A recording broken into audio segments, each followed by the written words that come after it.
O anticristo foi revelado, ele será o próximo Papa. Será? Com base em Apocalipse capítulo 17, muito tem se especulado acerca do novo Papa. Se ele será o anticristo ou se tem alguma relação. Alguns têm especulado de que ele vai ser o anticristo porque ele vai ser o 8º Papa eleito. De fato, nós temos mais de 70 papas ao longo da história. Porém, um processo de eleição foi feito há pouco tempo, então, papas eleitos nós temos agora o próximo a ser eleito seria o 8º Papa. Então, pensando nesses cálculos, muitos têm especulado e associado isso ao que tem lá em Apocalipse capítulo 17, verso 9 e 10, que fala do 8º rei, que seria a própria besta, e viria no poder dos outros reis, que seriam reis anticristãos. Mas será que é isso que a Bíblia está falando mesmo? Será que está correta essa afirmação de que o 8º Papa será, então, o 8º rei do livro de Apocalipse? A primeira coisa que nós temos que entender é que o livro de Apocalipse está falando de um tempo de coisas que aconteceram no passado, estão acontecendo no presente e algumas que irão acontecer no futuro. Então nós temos que entender que o livro do Apocalipse, João está trabalhando com fases da história e do tempo, e isso não pode ser deixado de lado. Outra coisa que nós temos que perceber dentro do livro do Apocalipse é todo o simbolismo que envolve, e os simbolismos têm significado, e os seus significados precisam ser entendidos à luz do livro de Apocalipse, para que possam ser interpretados corretamente. Então, quero fazer um convite para você agora mesmo. Abra sua Bíblia aí. Pegue sua Bíblia, se você está olhando no celular, está no celular, pegue sua Bíblia. Vai em Apocalipse capítulo 17. Seja uma igreja bereana, como Paulo diz às igrejas, que confirma e que olha na palavra de Deus, no texto bíblico, se está correto ou não. Abra aí em Apocalipse 17, verso 9, diz assim: Aqui está a mente que tem sabedoria.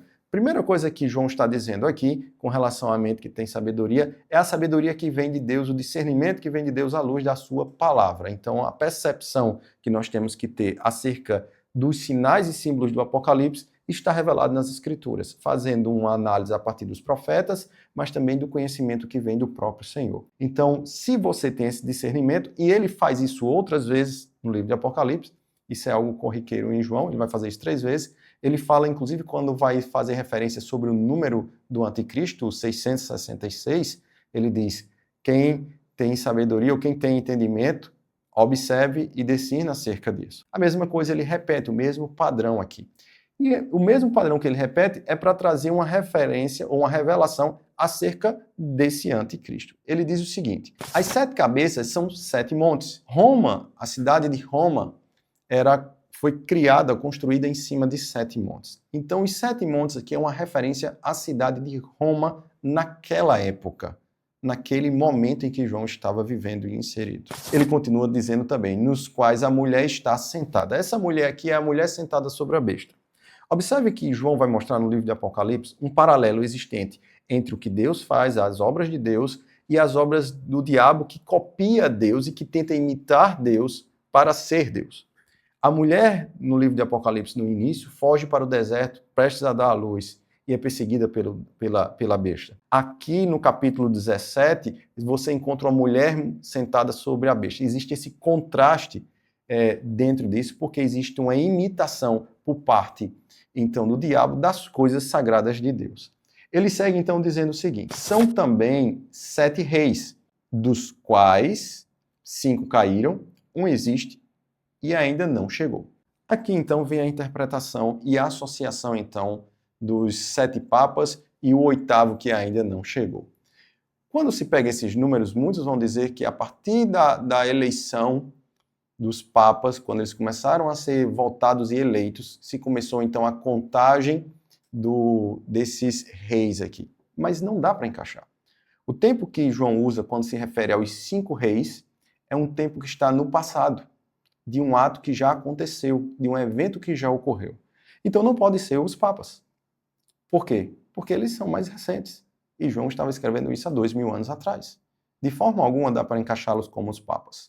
Depois João vai dizer que um já está presente, um rei está presente. Tempo presente, inclusive, ele utiliza, fazendo referência a esse rei que está presente. E depois ele vai falar desse 7º rei que virá temporariamente e depois, por fim, um 8º rei. Veja só a continuação do verso 10. Dos quais 5 caíram, um existe e o outro ainda não chegou. Seriam 7. E quando chegar, tem que durar pouco tempo, o 7º. E a besta, que era e não é mais, é também o 8º rei, mas faz parte dos 7. e caminha para a destruição. Então, o que é que João está dizendo aqui? Que 5 reis já passaram, um existe. Depois, o 6º existe. Virá o 7º. O 7º vai vir, vai passar pouco tempo. E a besta que a mulher estava sentada sobre ela é também um rei, e ele é o próprio anticristo, porque ele faz a menção aqui, novamente, com aquela ideia de imitar Jesus, fazendo um paralelo. Era e não é mais, né? O que era e não é mais, e também virá. Lembra quando João tem a revelação de Jesus? O que é que ele diz acerca de Jesus no capítulo 1 de Apocalipse? Aquele que era, que é e que há de vir. Aqui, então, é uma referência a esse anticristo que se coloca como Deus, como aquele que existia, não existe e voltará a existir, pela talvez a ideia da morte e da ressurreição aqui. Então, qual seria a interpretação correta para Apocalipse capítulo 17, a partir, então, do texto bíblico, não de especulações? Primeiro, a gente já descarta que é a ideia de que esses reis seriam papas. Está fora. Não sustenta. Segundo, seria a ideia de que esses reis, na verdade, seriam reinos. E aí, então, nós temos alguns estudiosos, teólogos de renome, profundos nas Escrituras, dizendo que eles seriam reinos, começando com a contagem do Egito. Egito, Assíria, Babilônia, Medo-Pérsia, Grécia. Os 5 reinos que passaram. O que existe sexto seria o Império Romano. Viria, então, um reino futuro, de em breve tempo, que existiria e ia passar pouco tempo e não mais existir. E, por fim, o 8º reino que surgiria, que seria o reinado do anticristo, que iria se opor à igreja. Essa é uma possibilidade de interpretação para Apocalipse 17. Mas existe uma terceira vertente para esse mesmo texto, e ela vai trazer a ideia de que João estaria falando, então, do próprio rei, do próprio imperador romano, não conseguindo precisar exatamente qual imperador, porque aí você tem que definir quando João escreveu o livro para fazer essa contagem dos 5 que passaram para o que existe e 2 que virão, o 7º e o 8º. Mas o fato é que a outra interpretação, ela vai interpretar o 7 aqui simbolicamente, fazendo uma referência a reis, certo? A reis que se colocam como autoridades ou imperadores romanos que perseguiram a igreja. E aqui 5 já passaram, um está presente, perseguindo. João escreve provavelmente Apocalipse no tempo de Domiciano, e outro viria. E aí, se João está fazendo uma referência a isso, ele está fazendo uma referência a um conceito que existia em Roma, chamado de Nero Redivivus. Exatamente. Essa ideia de Nero Redivivus, ou Nero que reviveu, era comum entre os romanos, dizendo que Nero ressuscitou no imperador da época de João. Veja, Nero foi aquele que mandou matar Paulo, perseguiu a igreja, foi um dos maiores perseguidores da igreja, a própria expressão visível do anticristo na época dos apóstolos. Pedro foi morto também nesse período, e os cristãos eram jogados nas arenas romanas, no Coliseu, para serem devorados vivos pelos leões, queimados vivos nas ruas, como postes humanos, tochas humanas para iluminar as noites de Roma. Era isso que Nero fazia.